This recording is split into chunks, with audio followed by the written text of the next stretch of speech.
Hello. Happy Wednesday. We're back.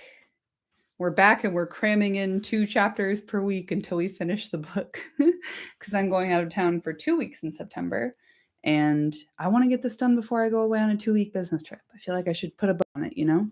The hair is wet. I just got back from the gym. Loving it. And I am very much looking forward to these 2 chapters today. We're going to do chapter 14, Fire and Water, and chapter 15, The Gathering of the Clouds. You've heard of the Council of Elrond. Get ready for the Gathering of the Clouds. What up, chat? What up, Ron? What up, Marks? What up, Sting? How you doing? I said what ought. What up? Let me just put on Do Not Disturb because I forgot to do that. And we'll get right the fuck in. So let's go. It's The Hobbit, chapter 14, Fire and Water. Now, if you wish, like the dwarves, to hear news of Smaug, you must go back again to the evening when he smashed the door and flew off in rage, 2 days before. Very much a... Meanwhile, ... the men of the lake town Esgaroth... Esgaroth? I think Esgaroth is correct. Esgareth sounds crazy. Like a weird name for your son, Esgareth.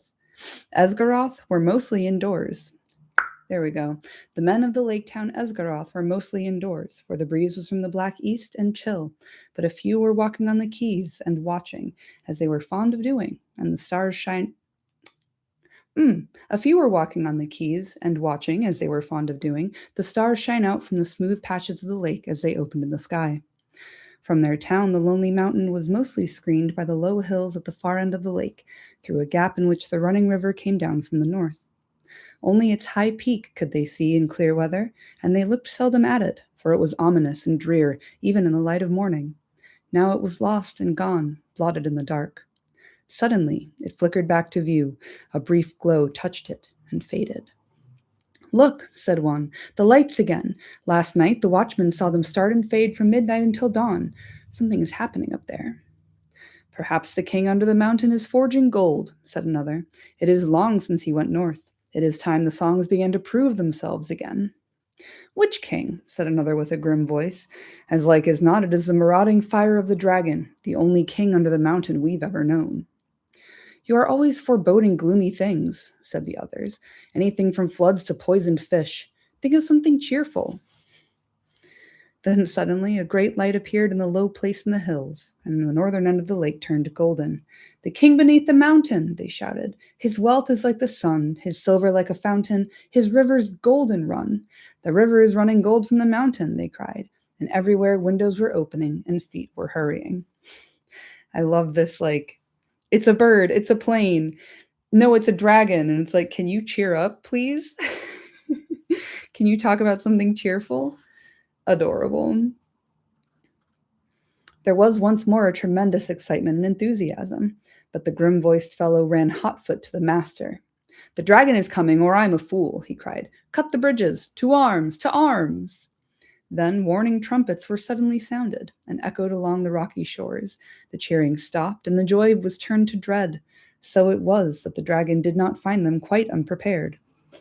Before long, so great was his speed, they could see him as a spark of fire rushing toward them and growing ever huger and more bright, and not the most foolish doubted that the prophecies had gone rather wrong. Still, they had a little time. Every vessel in the town was filled with water, every warrior was armed, every arrow and dart was ready, and the bridge to the land was thrown down and destroyed before the roar of Smaug's terrible approach grew loud, and the lake rippled red as fire beneath the awful beating of his rings. His rings? Not in this story. The lake rippled red as fire beneath the awful beating of his wings. There it goes. The wings of power. Amid shrieks and wailing, the shouts of men... Amid shrieks and wailing and the shouts of men, he came over them, swept toward the bridges, and was foiled. The bridge was gone, and his enemies were on an island in deep water, too deep and dark and cool for his liking. If he plunged into it, a vapor and a steam would arise enough to cover all the land with a mist for days. But the lake was mightier than he, and it would quench him before he could pass through. "Marks, just learned that Tim Curry died. That is a bummer.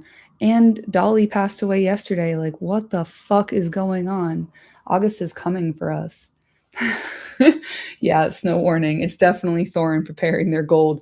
Yeah, for sure. The river's running gold, actually. Sure, Jan.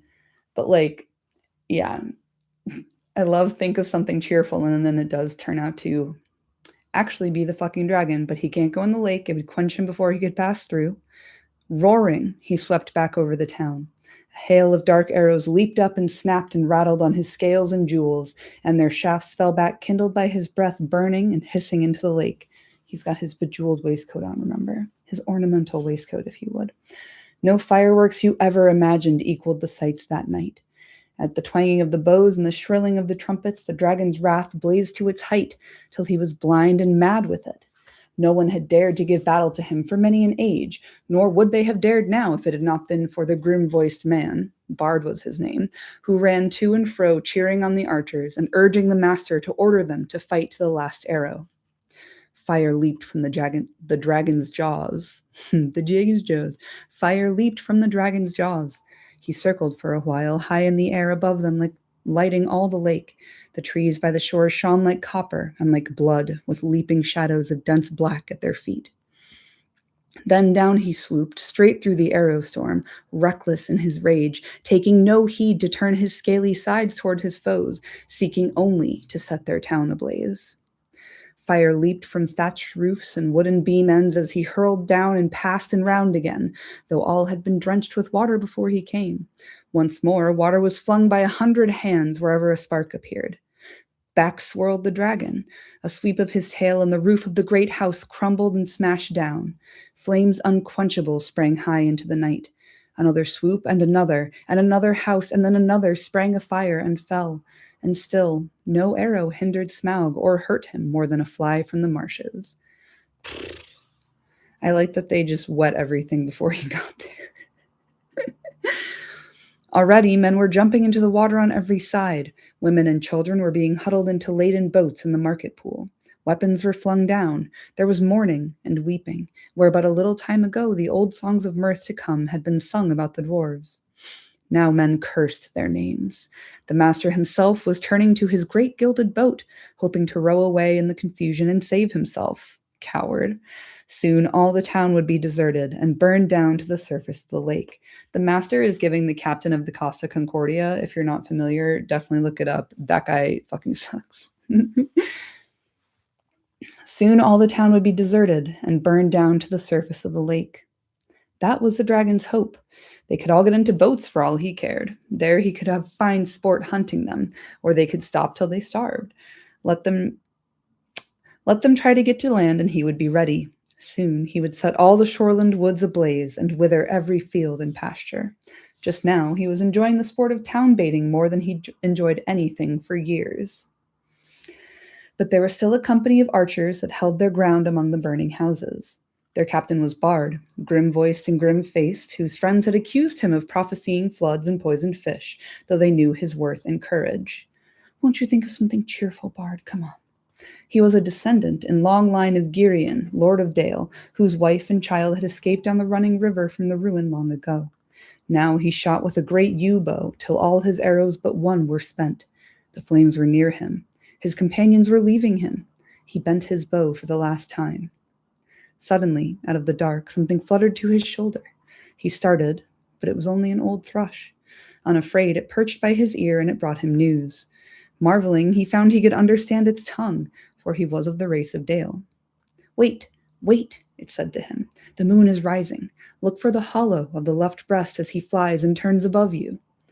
And while Bard paused in wonder, it told him of tidings up in the mountain and of all that it had heard.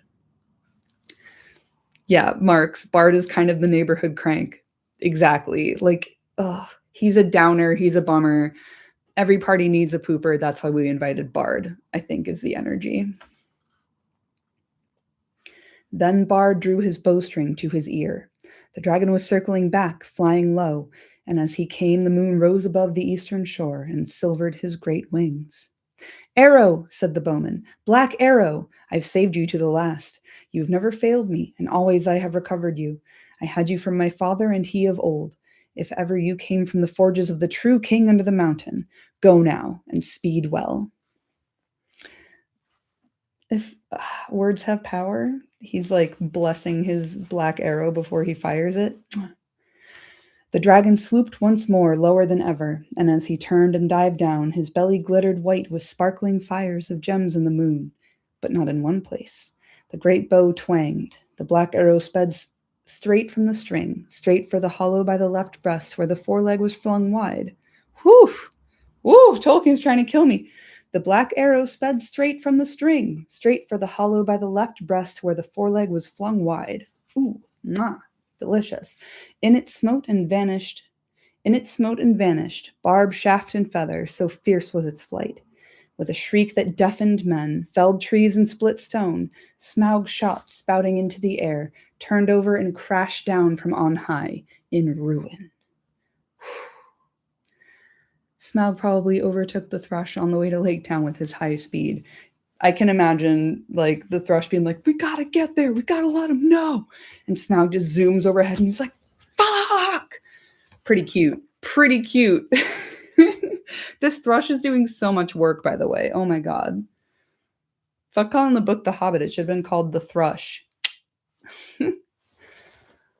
Forgot that the Black Arrow BS from the movies actually has some basis in the book. It does indeed. I do need to stream those movies with y'all, I think. The thrush flew into the Inferno anyway in hopes that someone could understand it and could use the weak spot information I got from Bilbo. The book is called The Thrush, it turns out. Major, like, the small hands moving the wheels of the world, but does the count of its small wings. And also I like the kind of connection between the talking thrush and the talking fox from Lord of the Rings, where it's like, very seldom do animals talk. And in The Hobbit, it's a key character, it turns out.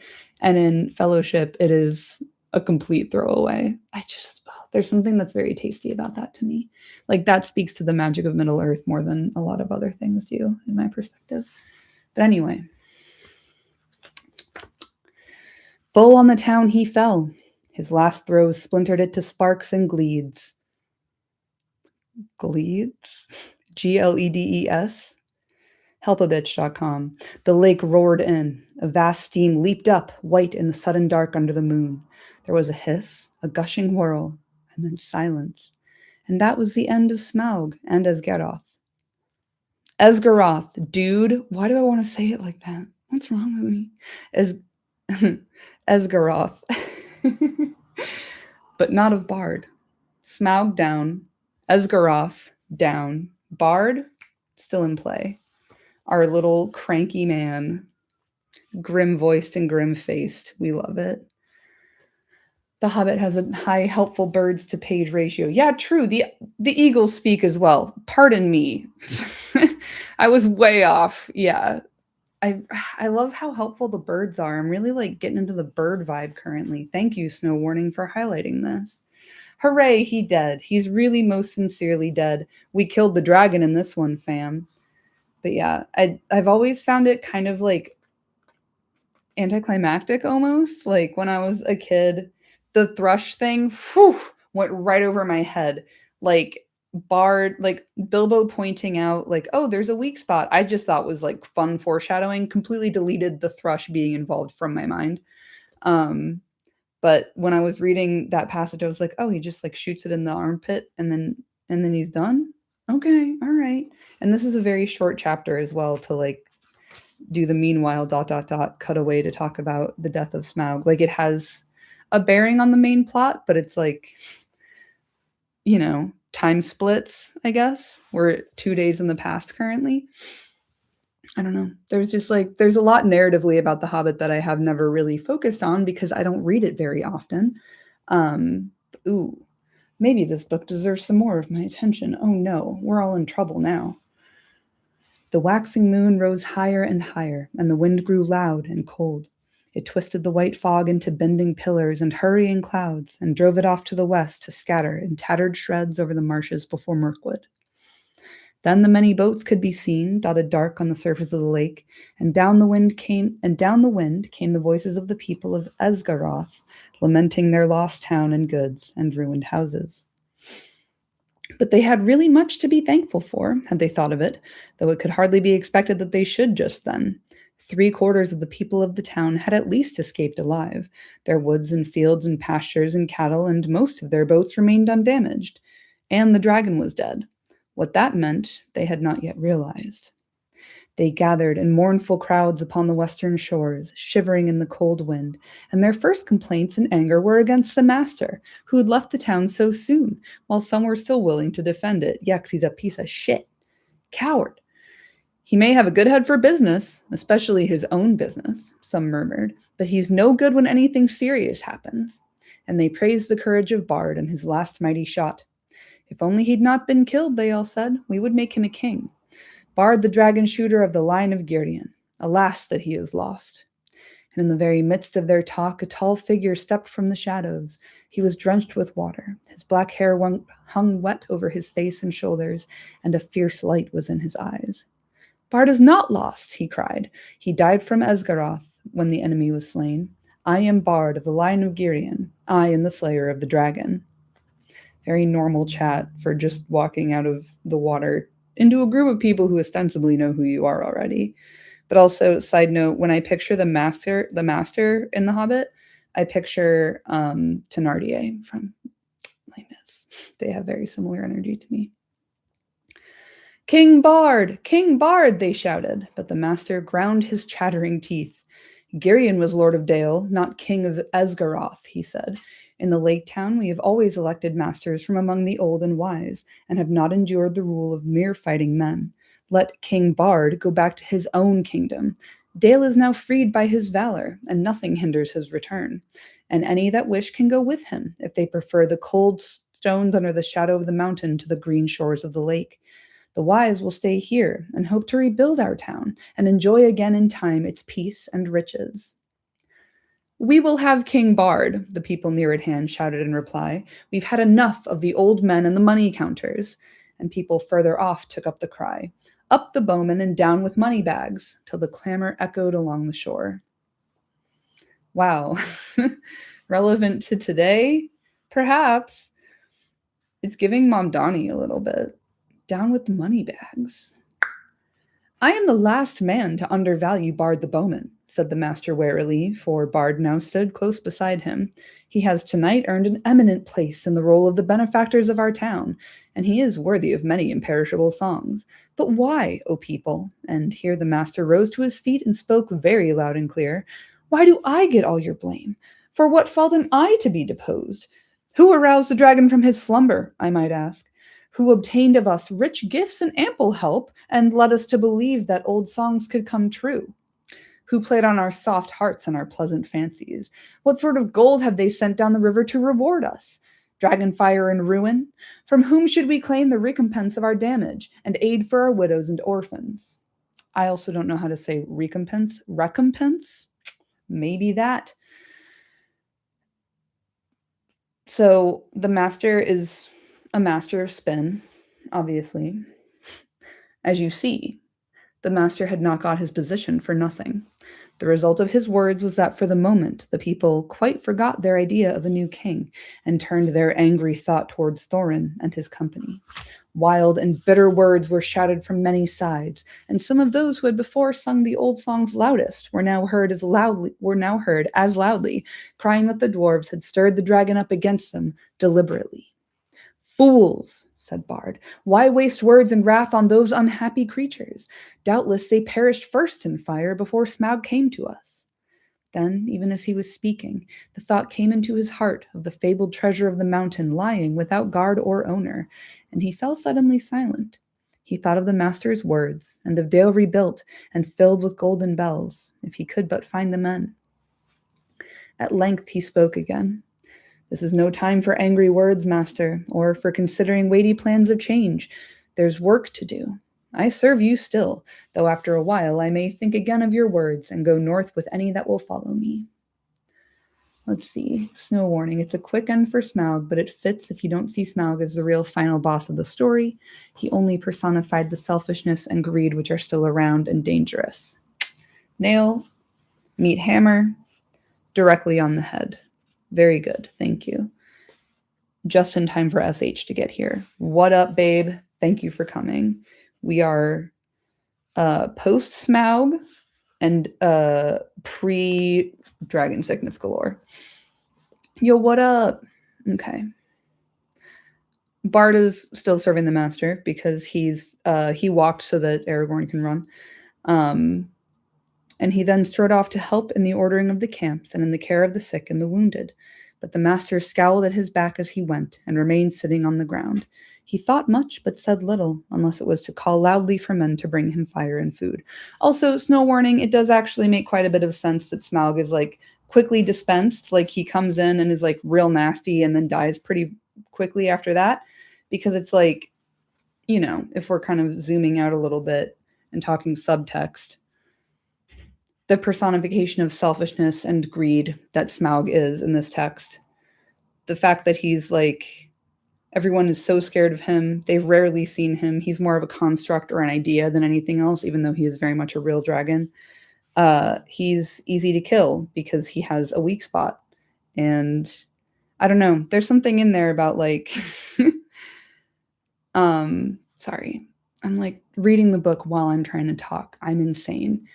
But I think you know what I'm trying to get at here. Like, he doesn't deserve any more than he got. Like, he doesn't deserve more of our time and attention because there are other things to take care of. There are other things to handle. He's just a representation of the true final boss, I suppose. Now, everywhere Bard went, he found talk running like fire among the people concerning the vast treasure that was now unguarded. Men spoke of the recompense for all their harm that they would soon get from it, and wealth over and to spare with which to buy rich things from the south, and it cheered them greatly in their plight. That was all well, for the night was bitter and miserable. Shelters could be contrived for the few, the master had one, and there was little food, even the master went short. Many took ill of wet and cold and sorrow that night, and afterwards died, who had escaped uninjured from the ruin of the town. And in the days that followed there was much sickness and great hunger. Meanwhile, Bard took the lead and ordered things as he wished, though always in the master's name, and he had a hard task to govern the people and direct the preparations for their protection and housing. Probably most of them would have perished in the winter that now hurried after autumn if help had not been to hand. But help came swiftly, for Bard at once had speedy messengers sent up the river to the forest to ask the aid of the king of the elves of the wood, and these messengers had found a host already on the move, although it was then only the third day after the fall of Smaug.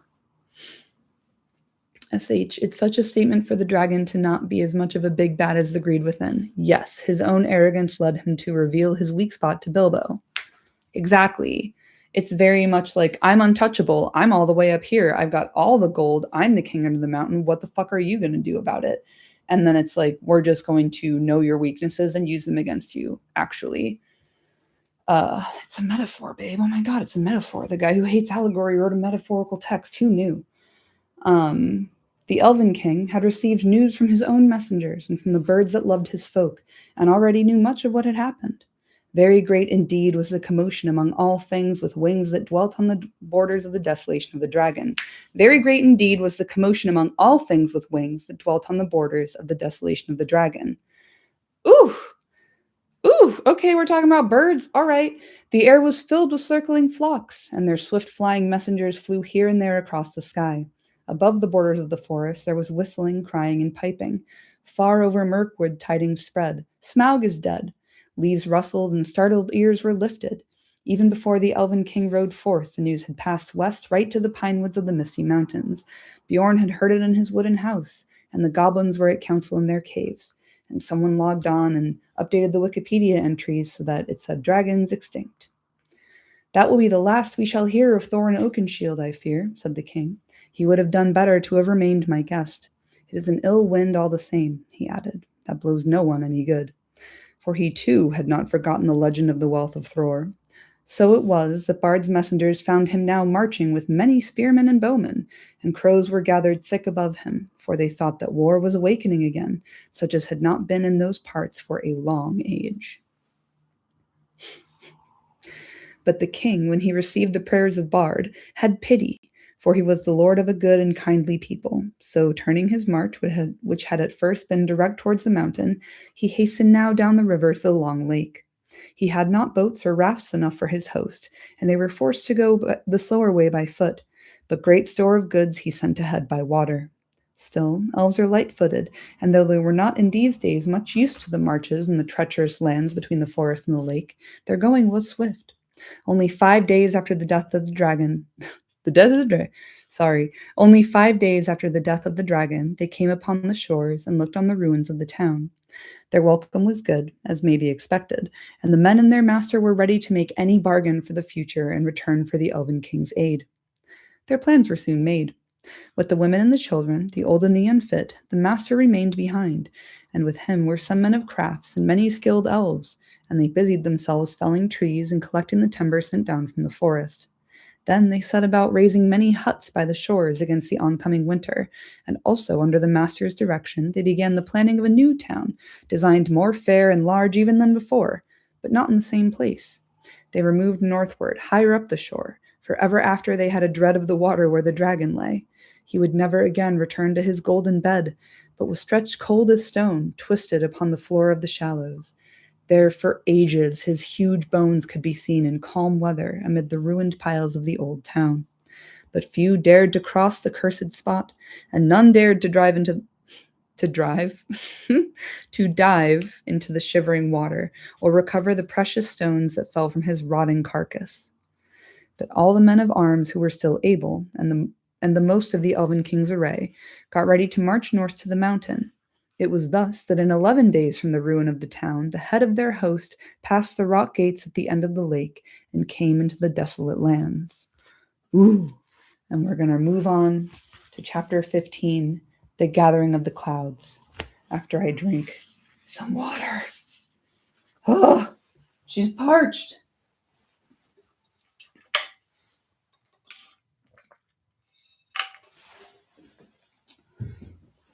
So I think I've made it very clear that my main interest is in Lord of the Rings, and that like The Hobbit was just like my entryway into reading the Lord of the Rings and having it utterly ruin my life. But I might spend a little bit more time with this book in the near future, having just read it again for the first time in several many years, because there's some really good shit going on in here, dude. Oh, my big sippy bottle. I love it too. I put some stickers on it. Water cycle lover, obviously baby boy Pippin, and then Rogue Print Co. classic. Just 2 liters of hydration potential. That's efficiency, babe. I was on steroids a couple years ago, so I invested in a big bottle to help me stay hydrated. Snow warning, I believe this is the second time elves are called good people in the story, and now Thranduil has a chance to show his quality. Yeah, Ron, Bilbo is the gateway drug before we freebase some Frodo. So true. And like Bilbo is my buddy, but like I don't know, there's so much about like the nature of the text where it's like Bilbo wrote it and then it was like translated and updated by Tolkien, which also obviously is the conceit of the Lord of the Rings, but like I just haven't spent as much time with this one. I don't know why. I've been neglecting you, Bilbo. Mostly because in Lord of the Rings, he's kind of an ass. Bilbo's kind of an asshole. I think that's why I like him so much. But yeah, anyway. Let's literally narratively get back to the story. Chapter 15, The Gathering of the Clouds. Now we will return to Bilbo and the dwarves. I'm so sorry. Tolkien was just really having fun in this one, and it's so cute. You can tell that he's like just having a great time. Ugh. Now we will return to Bilbo and the dwarves. All night one of them had watched, but when morning came they'd not heard or seen any sign of danger. But ever more thickly the birds were gathering. Their companies came flying from the south, and the crows that still lived about the mountain were wheeling and crying unceasingly above. Yeah, that's Tolkien saying, so anyway, back to the people we know everything about and have been hanging out with the whole story.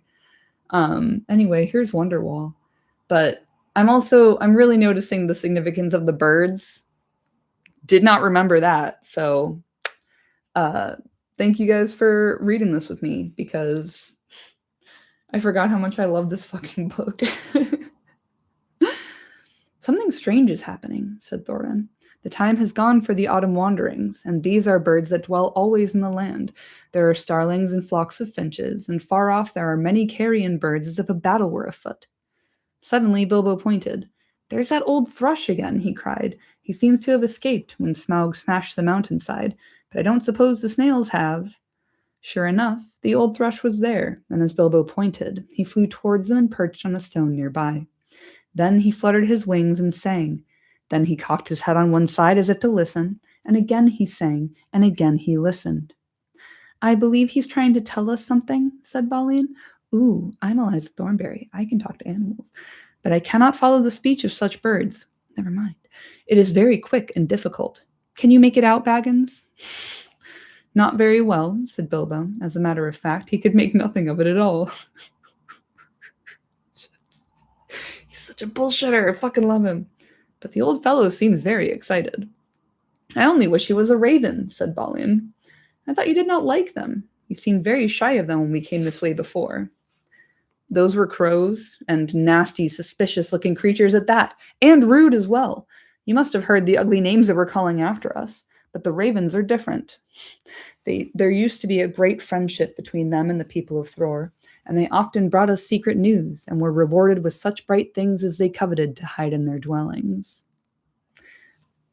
I totally forgot about bird friendship, dude. Fucking great.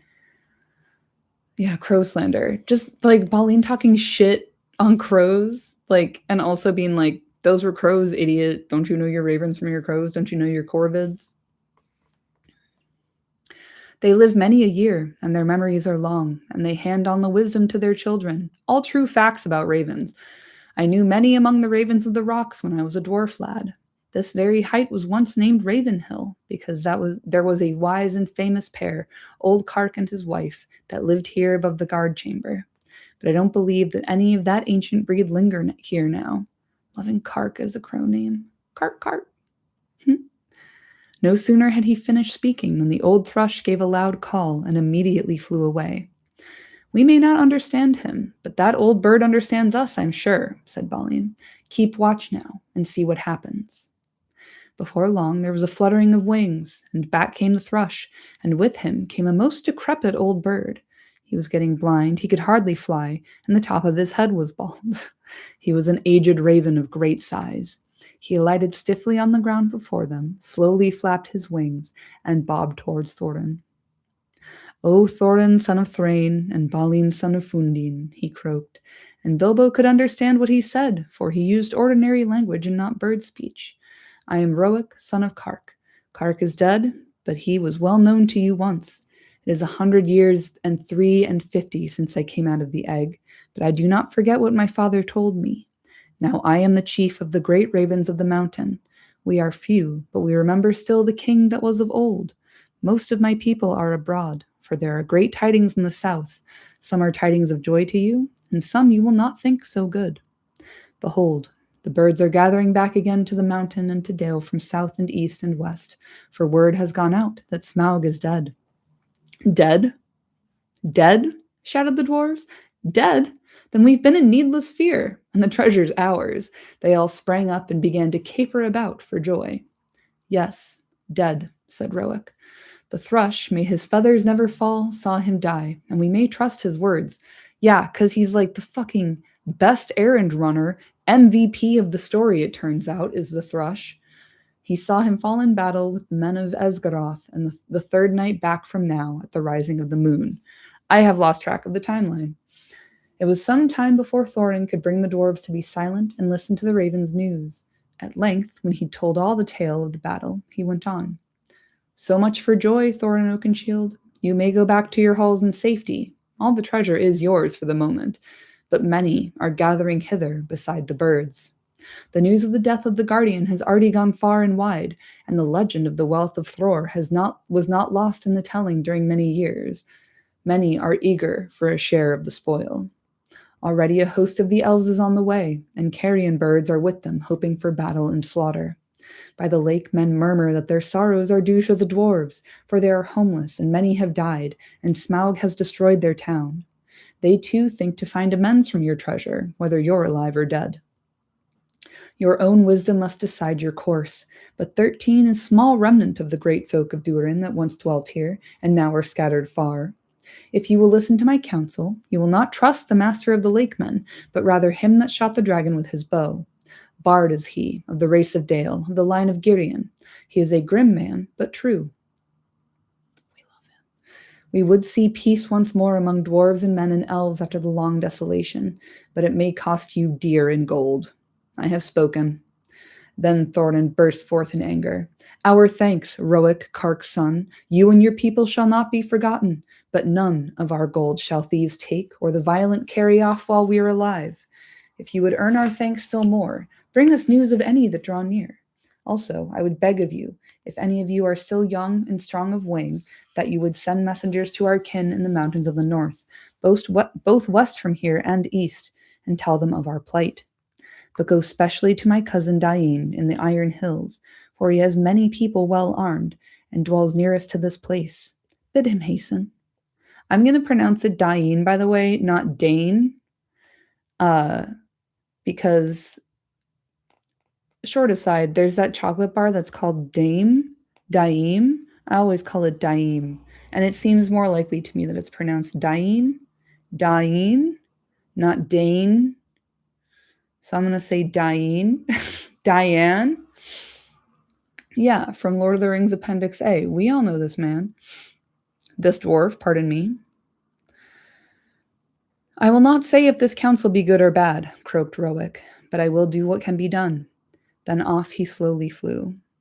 The description and the mental image of this very old crow, who I forgot there's talking crows as well. Ravens, pardon me, not crows. I, of all people, should know the difference, considering Baleen just explained it to me.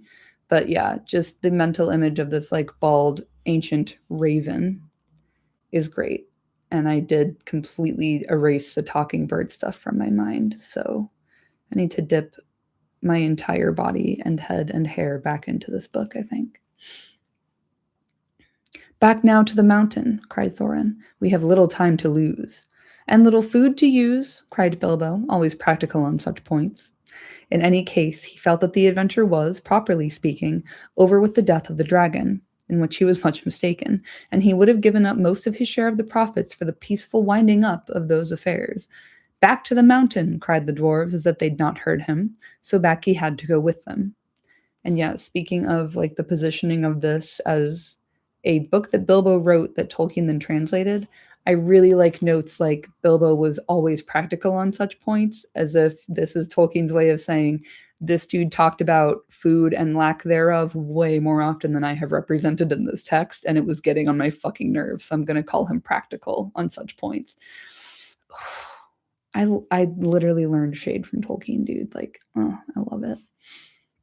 As you've heard some of the events already, you will see that the dwarves still had some days before them. I hope so, because again, I've lost track of the timeline. 2 days back, 11 days forward, 3 days ago, 3 days hence. They explored the caverns once more and found, as they expected, that only the front gate remained open. All the other gates, except, of course, the small secret door, had long ago been broken and blocked by Smaug, and no sign of them remained. So now they began to labor hard in fortifying the main entrance and in making a new path that led from it.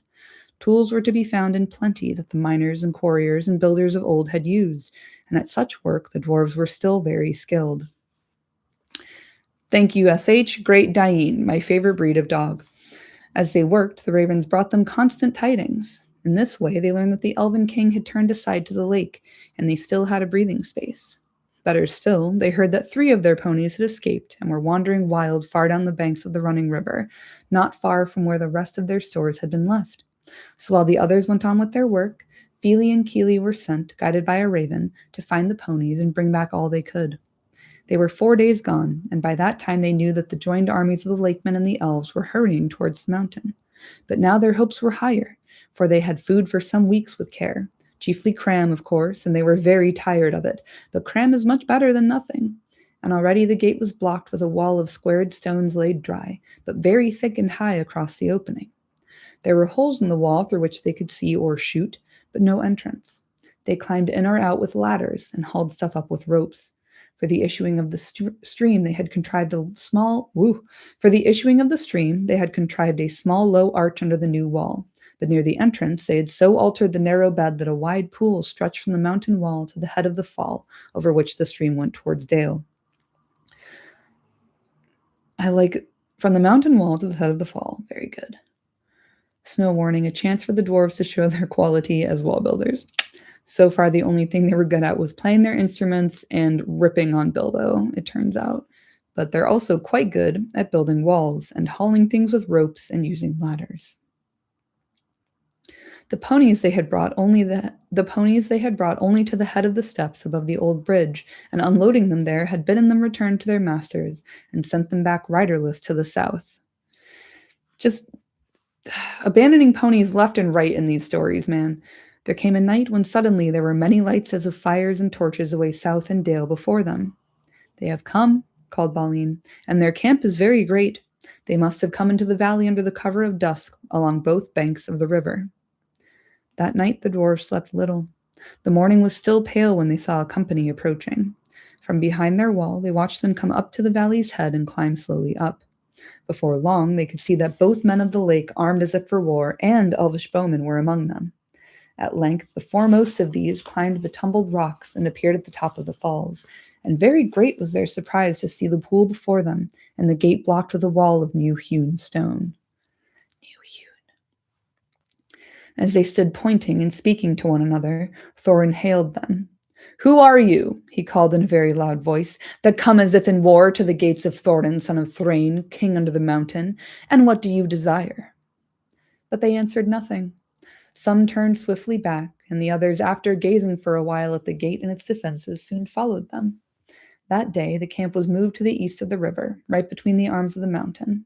The rocks echoed then with voices and with song, as they had not done for many a day. There was the sound, too, of elven harps and of sweet music, and as it echoed up towards them, it seemed that the chill of the air was warmed, and they caught faintly the fragrance of woodland flowers blossoming in spring.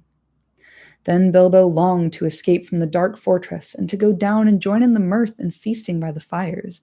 Some of the younger dwarves were moved in their hearts, too, and they muttered that they wished things had fallen out otherwise, and that they might welcome such folk as friends. But Thorin scowled. Then the dwarves themselves brought forth harps and instruments regained from the hoard, and made music to soften his mood. But their song was not his elvish song, and was much more like the song they had sung long before in Bilbo's little hobbit hole. Under the mountain dark and tall, the king has come unto his hall. His foe is dead, the worm of dread, and ever so his foes shall fall. The sword is sharp, the spear is long, the arrow swift, the gate is strong. Oh my god, Noodle wants to sing too. Noodle. One sec. Noodle! What's she fussing about? Noodle, come! Come on!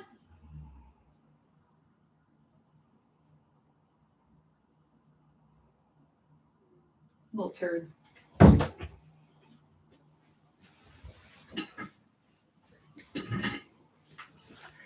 Yes, Noodle sings along. She says there are foes at the gate, and she's not wrong. We've been having the pointing done on the house all day, so there have been foes at the gate. The heart is bold that looks on gold. The dwarves no more shall suffer wrong. The dwarves of yore made mighty spells, while hammers fell like ringing bells, in places deep where dark things sleep, in hollow halls beneath the fells. On silver necklaces they strung the light of stars, on crowns they hung the dragon fire, from twisted wire the melody of harps they rung. The mountain throne once more is freed. O wandering folk, the summons heed. Come haste across the waste. The king of friend and kin has need. Now call we over mountains cold, come back unto the caverns old. Here at the gates the king's awaits. The king's? Here at the gates the king awaits. His hands are rich with gems and gold. The king is come unto his hall under the mountain, dark and tall. The worm of dread is slain and dead, and ever so our foes shall fall. This song appeared to please Thorin, and he smiled again and grew merry. And he began reckoning the distance to the Iron Hills, and how long it would be before Dain could reach the Lonely Mountain, if he set out as soon as the message reached him. But Bilbo's heart fell, both at the song and the talk. They sounded much too warlike.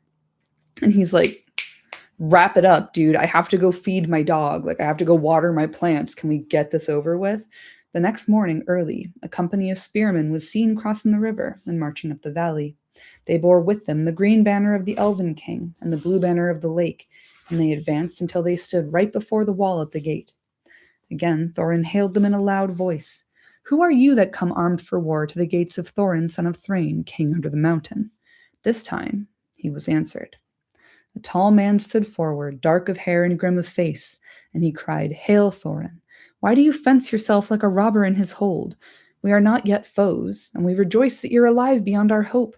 We came expecting to find none living here, yet now that we are met, there is matter for a parley and a council. Parley? Who are you, and of what would you parley?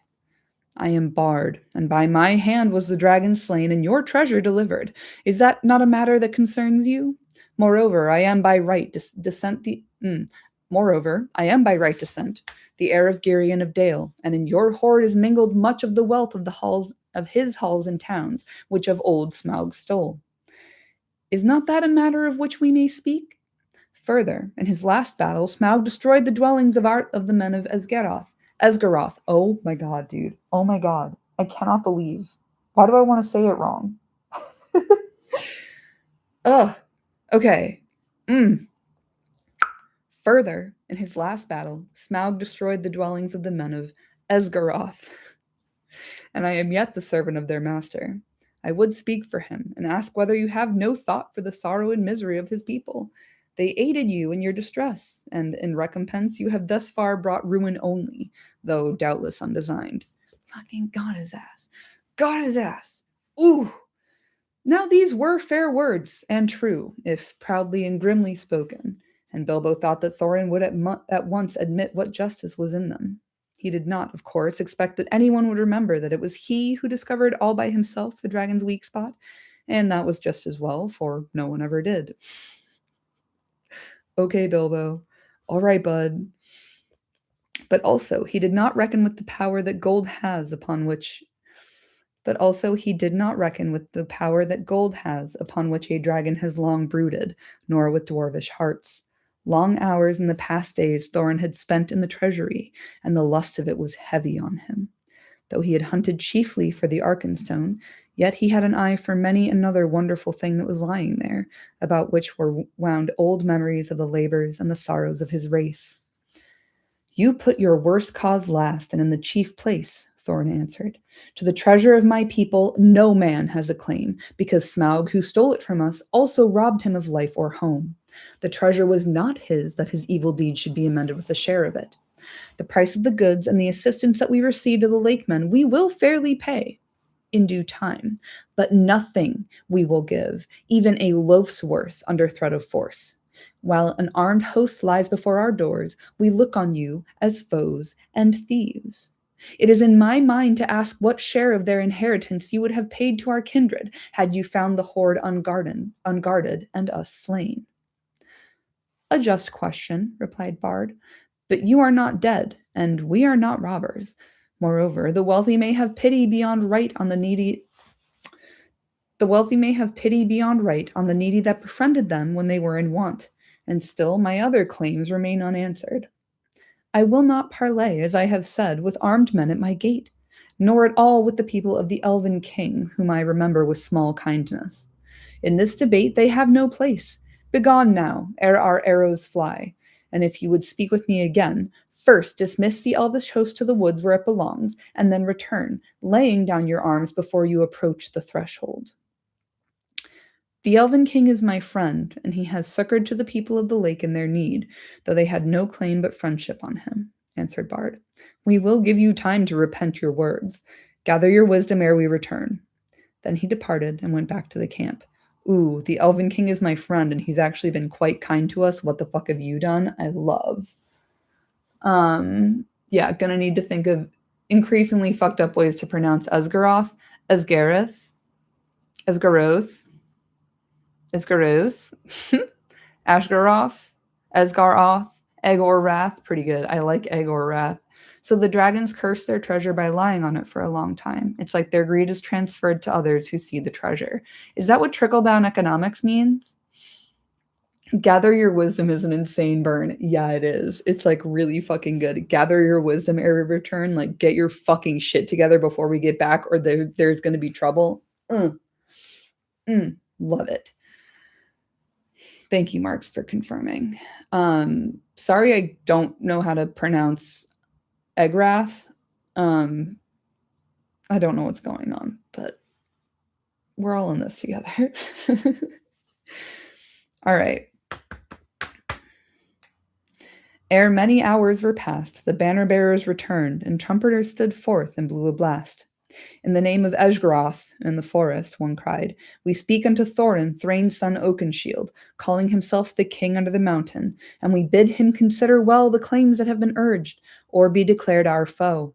At the least he shall deliver 1/12 portion of the treasure unto Bard as the dragon slayer, and as the heir of Girion. From that portion Bard will himself contribute to the aid of Esgaroth. But if Thorin would have the friendship and the honor of the lands about, as his sires had of old, then he will give also somewhat of his own for the comfort of the men of the lake. Then Thorin seized a bow of horn and shot an arrow at the speaker. It smote unto his shield and stuck there quivering. Men will do literally anything except have a conversation. Since such is your answer, he called in return, I declare the mountain besieged. You shall not depart from it until you call on your side for a truce and a parley. We will bear no weapons against you, but we leave you to your gold. You may eat that if you will. With that, the messengers departed swiftly, and the dwarves were left to consider their case. So grim had Thorin become that even if they had wished, the others would not have dared to find fault with him.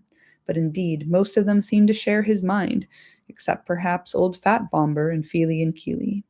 Bilbo, of course, disapproved of the whole turn of affairs. He had by now more than enough of the mountain, and being besieged inside it was not at all to his taste. The whole place still stinks of dragon, he grumbled to himself. It makes me sick. And cram is beginning simply to stick in my throat. Whew! Snow warning. This is the part where Thorin loses me. Part of the treasure doesn't even belong to the dwarves. Smaug took it from Dale and moved it into the mountain. Exactly.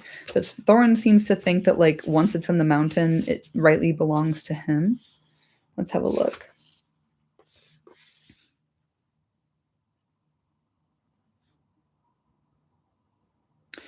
You put your worst cause last and in the chief place, doing some Robert's Rules of Order about debate tactics here. To the treasure of my people, no man has a claim, because Smaug, who stole it from us, also robbed him of life or home. The treasure was not his, that his evil deed should be amended with a share of it.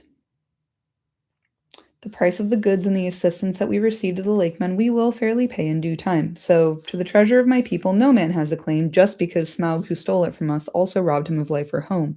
The treasure was not his, that his evil deed should be amended with a share of it. So basically, correct me if I'm reading this wrong, but Thorin's basically saying, just because Smaug robbed you too doesn't mean you have a right to the treasure of my people, because the treasure never belonged to Smaug, even if it was initially taken from you. So Smaug's evil deeds will not be fixed with a share of the treasure. Thorin is wrong about this, especially because, as Bard fairly said, Smaug destroyed the dwellings. Yeah, in your hoard is mingled much of the wealth of Girion's halls and towns, which of old Smaug stole. Bard is correct on this one. Like, Thorin is basically just trying to say, I got here first and it's mine. And like, it's under my mountain and therefore it's mine. He's got that dragon sickness, babe. Yeah, again, the math is not mathing. Like, that doesn't make any fucking sense. But he is down bad for the Arkenstone, so he is not making any sense. And Bilbo, of course, is just focused on how he doesn't want to be there and he'd rather be hanging out and partying than besieged within the mountain. So next week, we'll do 2 more chapters, and we are getting right up to the end of it. We've got 4 left. So I'll do 2 chapters next week and 2 chapters the following, and we'll be done. And then if you're in the Discord, I put a poll in there about what I should read next. It looks like we might do The Adventures of Tom Bombadil, dude, which I think would be so fun to do in October. So that's where we're at. And I'll see y'all next week. Now I have to go eat a delicious lasagna. Let's see. Thorin talks around the fact that there is treasure not of his people and then ends the conversation because the Elven King is there. Seems more like a dishonest stalling tactic than anything. Yeah, he's filibustering, but he's also, I think, not himself at this point. So it makes sense to me that what Thorin's saying is not making any fucking sense because, like, it's not him talking, at least in my reading. But I am going to spend some more interpretative time. Like, this book is coming with me on my business trip because it deserves more of it. And I'm fascinated by the talking birds, and I need to read some papers about talking birds and Tolkien because I'm going to hyperfixate on that for a bit. Anyway, thank y'all for being here with me today. It's good to be back, and I'll see you next week. Love you. Have a good night. I hope you also get to eat a delicious lasagna. Bye.